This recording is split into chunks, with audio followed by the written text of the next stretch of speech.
Welcome to the Goalie Mindset Podcast. My name is Pete Fry, the Goalie Mindset Guy, and my purpose is to help goalies have a dominating goalie career. Pete Fry, the Goalie Mindset Guy, here with James Gaertner. James is a powerful goalie coach located on Vancouver Island, and he's worked with some phenomenal goaltenders, including a goaltender who I'm not going to tell you who he is yet, but he just has his debut with the New York Rangers and dominated. James has been working with him for years. He offers boutique-style goaltending services, and he doesn't run camps, runs neat boutique-style goaltending services. Some of my clients have worked with James. They absolutely swear by him. If you ever get the chance and you're on the island or close to the island, make sure to reach out to James. Anyways, James, great to have you on the podcast, my friend. Thank you for having me. I've been looking forward to this. Outstanding. So how is island life treating? I miss it there. I grew up in Victoria. We had big battles against the Nanaimo all through minor hockey and stuff, and I just miss the island. Well, we have beautiful sunshine today. It's about 16 degrees, and you know what? Our ice is still in, so it's fantastic. Yes. How long have you been coaching goalies for, James? So I started working with goalies at a goalie school that I won't name when I was about 16. I'll be 40 in a couple of weeks here. So I know what that goalie school is. I bet I would get it, but I won't name it. Yeah. It was on the island? Yep. Okay. And so it's been about 24 years working with goalies. Okay. And so I started actually very, very brief, not consequential playing career, but started coaching teams actually as well from crutches at 18 years old. When you said coaching teams, you're talking as a head coach or as a goalie coach? As an assistant coach at 18, assistant/goalie coach at 18. I'm currently actually the head coach of a U17 prep team at Shawnigan Lake School. Oh, wow. Okay. That's going to make this podcast even better because you guys are going to hear from a coach who is actually a goalie because, you know, there's a lot of issues that goalies can have with coaches. In fact, James, you got to hear this. One of my good friends, NHL goalie coach, he says one of his biggest jobs is to keep his goalies, and this is in the National Hockey League, away from the head coach. Yep. Right. And just so you guys know, that is not the Montreal Canadiens. Martin St. Louis is phenomenal. It's not the Montreal Canadiens. It's not Marco Marciano, a great friend of mine. He's referred me lots of pro goaltender, NHL goaltenders to work with. It's somewhere else. But anyway, just wanted you guys to let you know that. So James, let's start off with that. Let's talk about coaches working with, or let's talk about head coaches dealing with goaltenders. So from a goalie perspective, and this is going to be interesting for parents, but also for goalies. So let's talk both ways. Let's talk about if any head coaches are listening, how should they deal with their goaltenders? What's your number one biggest piece of advice for coaches? Like I'm talking head coaches if they're listening. You got to show them trust. They're going to get scored on. It's inevitable. And in the course of a season, they're going to give up a couple of bad ones. It happens. If you pull the rope too hard, too soon on that, you're not just affecting that game. You're actually impacting their trust and their own ability going into the next one. So if you plan on playing the guy again, you got to show him some trust. You got to give him some rope. I've worked as a goalie coach in the BCHL as well. And yeah, speaking of keeping guys away from coaches, that can happen for sure. But if your head coach has no knowledge of goaltending, I'd almost say it's better than just a little bit of knowledge. Because the little bit can be dangerous, right? Yeah, I think they call that the Dunning-Kruger effect. But they have a little bit, and then they think, well, he should be more aggressive on that. That puck shouldn't go in. Oh no, he's off. I'm pulling him. Well, no, he made a mistake, just like the 5 other guys on the ice did right before that happened. Yeah, you got to give him a little bit of rope. Okay. You got to trust them, especially at the younger ages, and especially as they're still developing. Like, yes, we're not done at 20. We're not done at 18. You're not even done at 25 developing that side of the game. So give them the trust to grow if you're planning on having them play in the future. Love it. So realize, and really, this is as being like one of the key things, like one of the key, I think, what's the paradigms that we should view the world as is there is no such thing as failure, only feedback. Yeah. That's it. There's no such thing as failure. But a lot of coaches will look at it as quote unquote failure when the goalie does not make a save. And I had a goalie coach the other day call me and said, yeah, the head coach talked to me after the game. He's like, why didn't you yell at the goalie for the bad goal he let in? That's what the head coach said to the goalie coach. Another paradigm that we need to look through the world is every behavior is useful in some context. Yelling at the goalie is not useful in that context, I don't believe. And certainly not after the game. The proximity as far as the time goes, it's over already. And that Mm-hmm. goalie knows. He knows it was a bad one. If you trust him, maybe he'll get back to his process a little quicker than if he knows you're going to yell at him for the bad goal after the game because you've done it before. Now he's just getting tight and anxious. Yeah, exactly. Okay, so number one, give them leeway. Realize there's going to be times when they're not going to make the save, and it could be a good one, could be a bad one. It still counts for one. It's the same. Who cares? Yep. It's the same. Yep. Next, what would be another one? Now, talk to me about the time in advance they let the goalies know they're going to play. Because I have lots of goalies which will say, the coach doesn't let me know until right before the game. Tell And me I know about that. lots of guys that do that. I'm not that way. My guys know. So my league that I coach in, we're predominantly weekend games. My guys will know on Monday who's playing what game on the weekend. Like, And yeah, can I tell you why I think that's important that they know in advance? sure. Here's the reason is because as humans, if we and as a goalie, number one, would you agree that a goalie has a position that has more uncertainty than probably any other position on the planet? Can't think of a position that has more uncertainty than a goaltender. Neither can I. Right? And Yeah. as humans, if we have too much uncertainty, it drives us bonkers. And so Yep. that just adds to the goalie's uncertainty if the coach does not let them know until right before the game. Well, and then they're adding undue, not that it's stressful, but they're undue stress Yeah. preparing to play, and then you get another lump of stress when, well, now you're all jacked up, ready to go. Oh, I'm not going. Now you're let down, right? What rather than, and sure, there can be some variability in that. Maybe somebody gets hurt, maybe there's a somebody gets sick or something, and the rotation or who's playing what game changes. But barring unforeseen circumstance, more notice the better, in my opinion. Yeah, you got it. Okay, so that's two powerful tips, right? The first one, have leeway.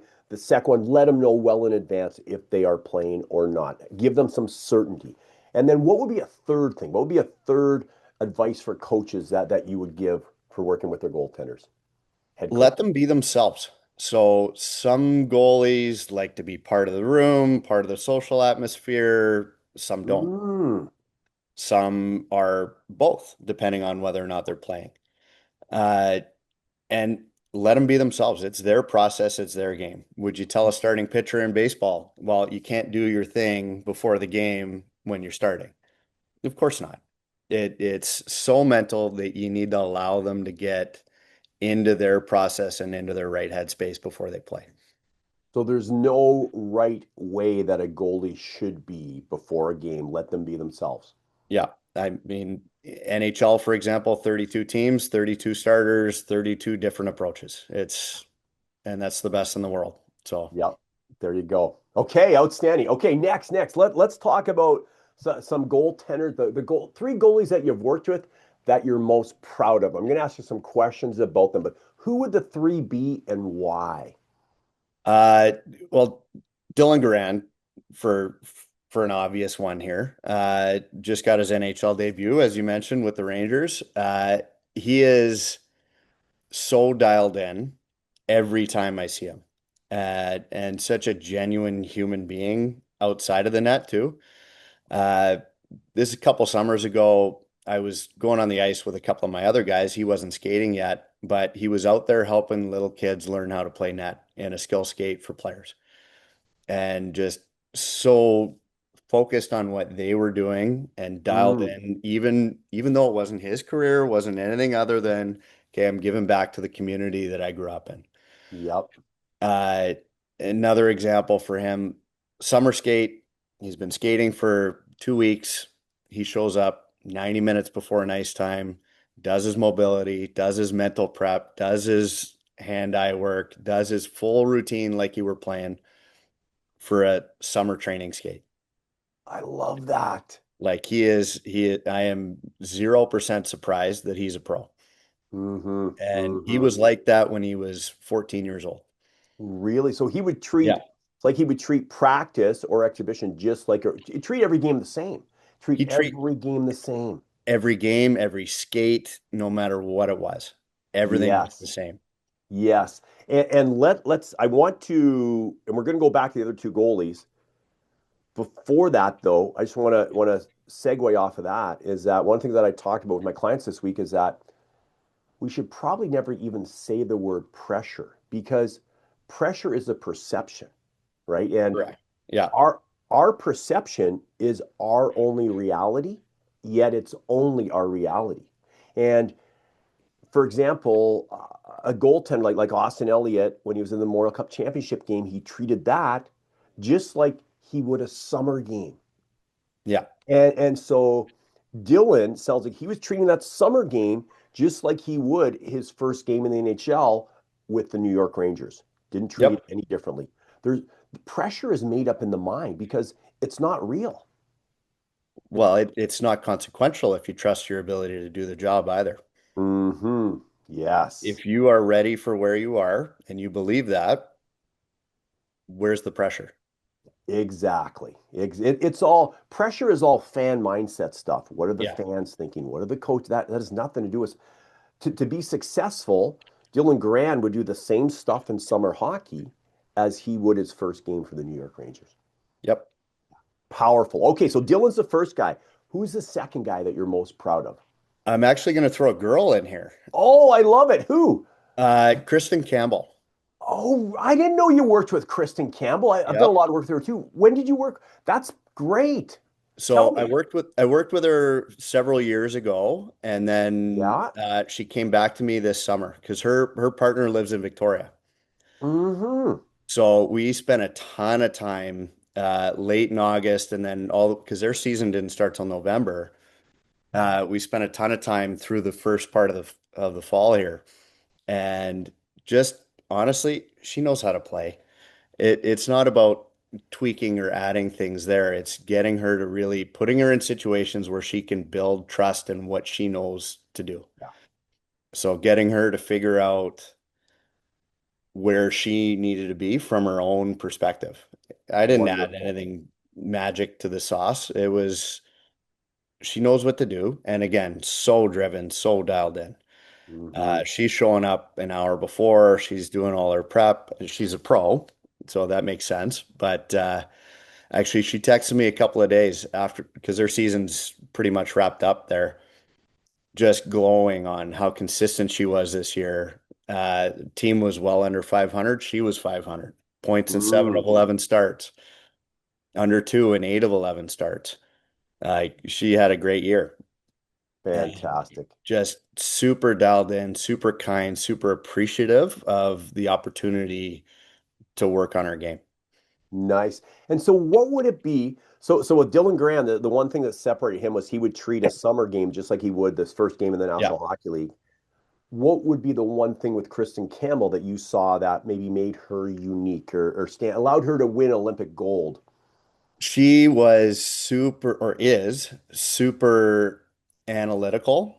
So every play, even in a goalie skate, even warm-up shots, she's looking for, okay, how do I make this a little more efficient? How do I make this a little cleaner? How do I set myself up so that I can do what I do? And it's not that she doesn't work hard because she does, like she's an absolute beast, but she approaches it very intellectually first, and then she Mm, applies it and gets the feel of, okay, this is what I want it to feel like. This is how it should feel. And then now I'm trusting where I'm at, what my shaping is, where my feet are. And now I don't have to think when I'm in net. got it. Dynamite. Dynamite. Okay. So Kristen Campbell is the second one. Then who would the third goaltender be? And I know you're Oh, proud of all of them, but we're just I talking. am. And it's tough to pick here, but Aaron Trotter is probably who I'm going to go with. So Okay.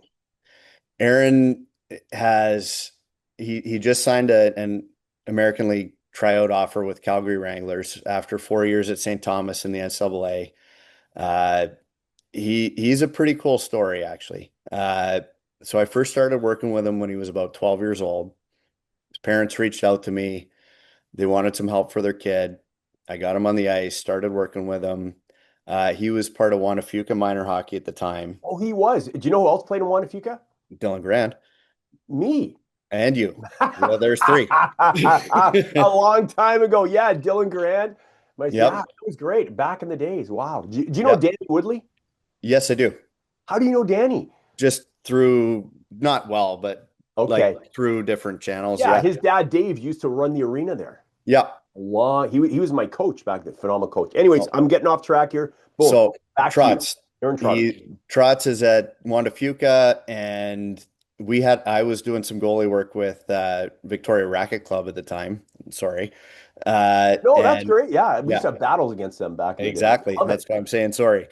And we had a guy at Racket Club, Johnny Derrick, who's another guy I worked with for years. Played in the BCHL, but moved on after his junior career. But anyway, Trotter and Derek were at Wandafuka and Racket Club. Johnny lived in the Wandafuka area, decided to move closer to home for his minor hockey, and Trotter got pushed out, so we brought him into Racket Club. So we kind of traded and banned him, to be honest. And Trotz came in and was unreal, phenomenal athlete, high compete level, which is honestly what separates him. Hmm. And he's had it from day one. A couple years later, Racket Club doesn't have a U18 program. So he goes back to Wandafuka and he's a first year U18 and they cut him because he wasn't working with the goalie guy from Wandafuka. He ends Mm. up playing B hockey and souk as a 15-year-old. B hockey and Souk. Yeah, Okay. Yeah, I remember plays Souk. plays B hockey in Souk, which is a small town Yeah. outside of Victoria. And he's playing well, but he's not happy there. And I'm still working with him. And this he's got athletic chops like you wouldn't believe. And so I'm working at Shawnigan and we need a guy for the next year. So, okay, Trotter, let's come on. I'm going to bring you up here. You're going to play on our U17 team. And I think I've got 2 years with him there. Uh, but he had some transcript issues coming out of Mm. Belmont, and he ended up actually repeating grade 10 to set himself up for college applications. So Trotz plays U17, does really well, but part of a three goalie rotation, gets about 12 games. Team was good. I think he put up a 960 that year. That's nice. That's not bad, right? And then he's got to play U17 again the next year because we had guys ahead of him just Mm. based on tenure at the school, and we have some loyalty there. So he puts up like a 970 the following year, wins a championship at the U17 level. Uh, and he's playing with another guy who ended up playing in the BCHL and a little bit of Division One on that U17 team, Ethan David. So now Trotz is in grade 12, but he's an overage. And he plays on our U18 team. Same with David, who's a true 12, and has a great year. Team goes deep. They're poised to win the U18 championship. There's a bunch of players on that team that played Division One. Then COVID hits. Mm. And this was right after they had beaten Connor Bedard's West Van Oh, team. yeah. Playoffs get canceled midway through. Oh, I remember that. Yeah. So he's not happy about it, obviously, Mhm. but we keep training. Well, we take a bit of a break there when all the rinks were shut down, but we get back to training that summer. I get a call from a guy who's coaching Prince George in the BCHL. He's interested in Trotter. I talk him up because he deserves it, and Good for you. he goes into Prince George. That's the pod season in the BC. I'm actually coaching Cowichan that following year in the BC in the pod season. Oh, I didn't know that. Yeah, as an assistant coach. Yeah. And but so pod season, we don't actually play them, but their pod that Prince George is in, he goes and wins goalie of the pod. I think he put up a 950 something. I could be wrong on that, but it's plus 930 for sure. Goalie of the pod commits to St. and goes back for another year. So that's his Mm. 19-year-old year, played zero junior hockey games, 1 year of U18, does unbelievably well. Following year, proper BCHL season. I'm still with Cowichan, but and he's the starter. He's the guy. He's 20. Mhm. I think Mhm. I think he was 915 or 920 that year. And Prince George, I don't know if you know, they weren't great that year, Yeah. but he was, and he kept them in games that they didn't deserve to be in and won a bunch that he shouldn't have won. And commits to St. Thomas.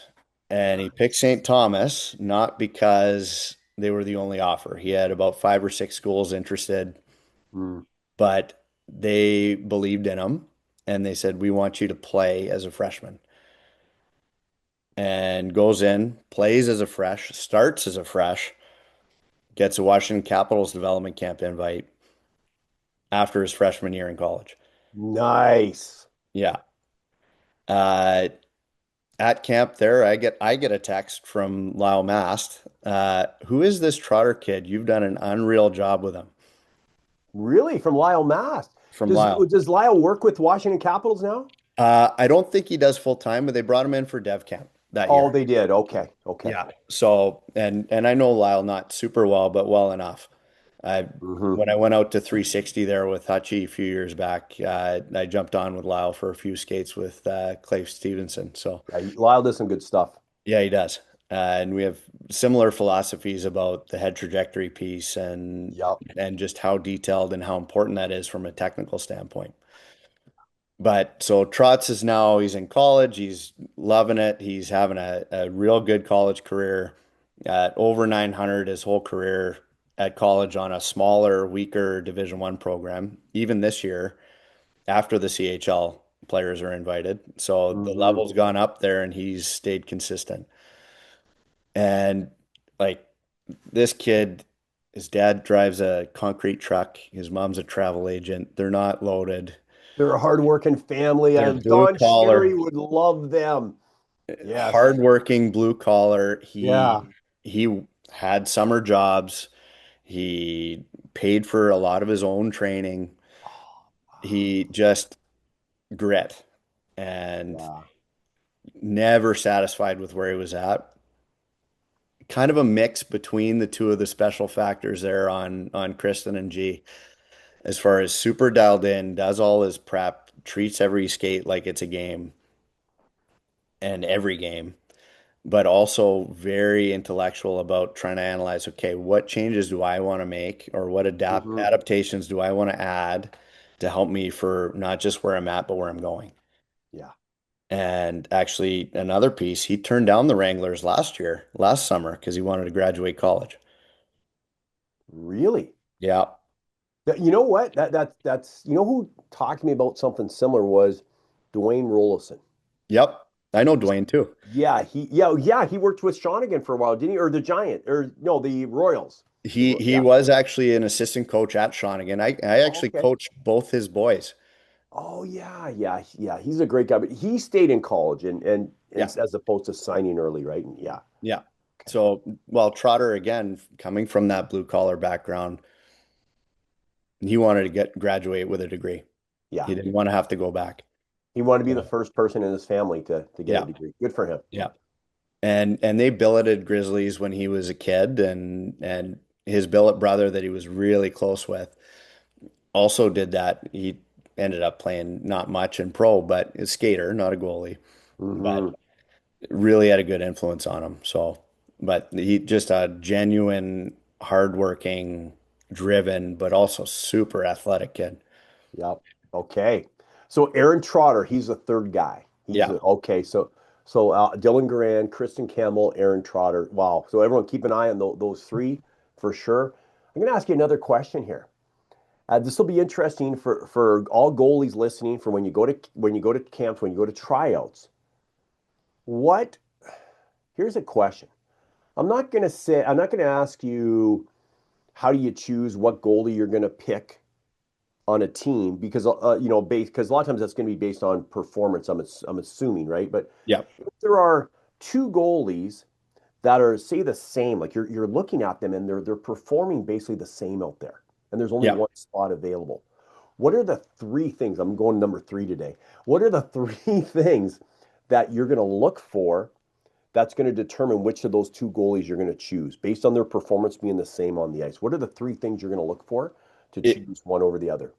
if equating for performance, compete level for sure. Okay. Compete level. Your players in front of you are going to compete hard for you if you Mm-hmm. consistently have that high work rate, high compete level in practice and in games. Yep. If you're having an off day, but normally you're dialed in and you give everything you got, they're going to lay out to block that shot when it matters. They're going to get your back when you need it. Okay. So, So compete levels number one, because that's going to have an influence on the whole team, yeah. basically. Okay. Uh, how your attitude is after you don't make a save. Interesting. You hear that, everyone? Your attitude when you don't make a save. Okay, tell me about that. So, from my perspective as both a head coach and a goalie coach, when you and it's going to happen, you're gonna miss one or two. It happens. Uh, how quickly you can get back to your process is going to tell me a lot about how consistent you're going to perform. And if we're in a tight game and you miss one, are you going to get the next one? And if you have a massive downgrade in your body language and your overall demeanor, are your teammates going to trust you to make the next one? Am I going to trust you to make the next one? Do I know it's going to happen? If you go in, and this is Ken Dryden to a T, if you have one go by you and you're okay, you're behaving exactly the same as you did before it went in, I know what I'm getting. I know you're going to be the same guy. Yes, yes, yes. Okay, so that's number two, and that's a powerful one. I tell goalies, I go, they shouldn't be able to tell that you didn't make that save unless they actually see the puck in the net, Right? right? Although I do have some clients that they will, because everyone's a little bit different. I have some clients which they'll snap for a second, almost like Henrik Lundqvist. Did you see him the other night? They said Yeah. he replayed his death stare after he didn't make a save. Yeah. Or, He and would I give the mean, guy there's, a death stare for a bit, and then he would get back to his process, so to speak. Or one of my clients last night, Jakub Dobeš against Tampa. Did you see that? I didn't actually. I was dealing Okay, with a you little bit you of a got it. diaper issue Okay, there we go. Not for you. I'm joking. for For your sure. new one, James just had a new baby. That was a. Yeah. We might have to delete that from the podcast. No, we got to That's leave that fine. in. That's humor. That's humor. We got to leave the I'm humor in. good with that. Okay. Anyways, so if you watch the replay, they're playing against Tampa. I think it's 1-1 or something like that. And Tampa gets one and they celebrate and they get right in Jakob's face when they're celebrating. So he just Yeah. kind of gave him a little bit of a blocker. But then he went right back into his process. Right. But I got to talk to him about that. Well, I'm not going to say you can't have emotion. I'm saying Mm-hmm, it's mm-hmm. because you can. I mean, Yeah. Tuukka Rask is another great example of a guy who would lose it, but then he's right back to it. Even Pecorine had the odd Yeah. one too. Yeah. Yeah. So, and I mean, St. Patrick there too. But Yeah. can you do it in under 5 seconds? Can you go Yes. from Let it out. 60 back to zero in under 5 seconds? Let it out and get back at it. Let Yeah. get back at it. Because If they can eliminate that altogether, that's probably even better. But if they got to certainly. do it, they got to do it. That's fine. Yeah. And That's and if fine. it's fine if you can get back to level, back to Yeah. presence in that 5 to 7 seconds, because that's all you got, Yeah. Yeah. Yeah. really. Yeah. Exactly. Okay. So that's number two. So the first thing you're going to look for is compete level. The Yeah. second thing you're going to look for is bounce back ability. What's the third thing that's going to decipher if you're going to choose this goaltender over the other goaltender? Are they engaged when they're not busy? Mm, okay. And what would that look like? So whether they're in the net and it's a scrimmage situation or a game situation and they're not getting a lot of action, Mm, are they talking? Not incessantly, but are they talking usefully? Are they yep. communicating with their D? Are they playing the puck when they should? Or even when they're not in the net, let's say in a practice scenario or on the bench, are they engaged in the game? Are they engaged with the team? Are they part of the process even when they're not playing? Got it. Got it. Okay. Okay. So that's important as well too. Now, I got a question on the first one, because I get this from goalie parents and goalies sometimes, is the compete level. So the odd time I'll get a call from a parent and they'll say, my goaltender he reads the game really well. He gets to his spots pretty easy, but they don't think he's working hard enough. Have you ever seen that in a goaltender where a goaltender kind of just flows and still gets there, but you know what I mean? Like for Yeah. example, it's like Well, skaters. Sometimes a skater can skate smoothly and get as fast to an area as a player who has to skate choppy, so to speak. well, How do you decipher that? I mean, player-wise, that's Nick Lidstrom, who might be one of the best D-men of all time. The guy could play 30 Hmm. minutes and barely break a sweat.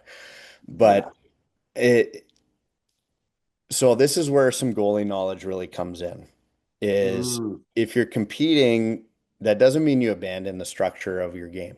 If you're high IQ and you're in your spots and you're calm, I don't see that as lack of compete. But there is going to be a time where you give up a rebound or there's a backdoor pass. Are you competing on it? Are you going and giving everything you got in that scenario when the structure does break? Because it does. Doing whatever it takes to make that save to stop that puck. There you go. Okay, that decipher. So if there's coaches listening without goaltending experience, then that's what you can use to decipher that. Yeah. Yeah. Like if your goalie's making a save calmly, that's good. That's a good thing. That's what you want. Hmm. Now you're going to get better rebound placement, better puck management. You're going to be set up for your recoveries better. That's a good thing. But the game is too variable to be programmed the whole time. There's going Yeah. to be a time where you got to work your way out of a hole. 100%. It's going to happen. It's going to happen. Okay. Outstanding. James, this has been fantastic. Question. How can people find you? People are like, wow, this is a great I love my goaltender to work with James. How can they find you? Instagram, Gartner underscore goaltending. Email, I don't know if you want to throw that on here or not, Yeah, but yeah, do it. Do yeah. it. What's your email? J Gartner, Gaertner at Shawnigan.ca. In your cell phone? You don't have to give that up. I'm just giving you a Happy to 604-839-3377. There you go. Guys, get in touch. If you guys are anywhere close to the island, you gotta work with James here. This has been a powerful. You do a great job with goaltender James. It's been awesome having you on the Goalie Mindset podcast. So let's finish with this. Any other feedback or advice you would love to give the goalie parents, the goaltenders, or even coaches that are listening? Uh, I'll just loop back on that last point we were talking about the compete level. I got to bring up Cleaver. He is Cohen. that. Oh yeah, Yeah, you work with Cohen. Is he? He is so awesome to work. I love working with him. Yeah, yeah. I love that kid. He's a great kid. Phenomenal kid. So he is that. He's the high IQ, flow through it, I but can't believe he wasn't one of the top three, James. Come on, he's going oh, to be disappointed. he is. Just Well, joke. He's up there. He's phenomenal. Yeah. he's there's so many to choose from for so many different reasons, but Cleve he's driven and he is intense when he's on the ice. But yeah, he's a guy that he's hitting his spots, he's in the right spot, but he does have that compete when you need it. Yes. He's just got to get a little more comfortable, maybe sometimes expressing that, but it's Mm. coming. Oh, okay. So he has to get a comfortable expressing. What was it again? The expression. The when the book goes out the window. Oh, got it. Yeah. Got it. But Yep. he's nearly there. That's our plan this summer. So, Yep. Yep. Yep. No, but he's so good to work with. oh, love that kid. But as far as parents go, support your goalie. You don't need to Yeah. coach them. Support your Hmm. goalie. Be a dad, be a Hmm. mom, be there for them. Make sure they have what they need as far as equipment, training, rides, food, all that stuff. But you don't need to be the coach. You need to be the parent. Yeah. Uh, Coaches, if you don't know goaltending, find someone who does and ask them before you start meddling, for lack of a better term. But trust your goalies. They do the work. You might not see it, but they do the work. Trust your goalies. Awesome. Let them know in advance if they're playing or not. Don't mess with Yeah. their head. Don't give them any more uncertainty than they already have. Exactly. And goalies, trust yourselves. You know you've done the work. Yeah. Outstanding. Well, James, it's been awesome to have you on. This is Pete Fry, the Goalie Mindset Guy. This is the Goalie Mindset Podcast. Honored to have the great James Gaertner on today. Make sure to reach out to him. And James, thank you. Thank you, Pete.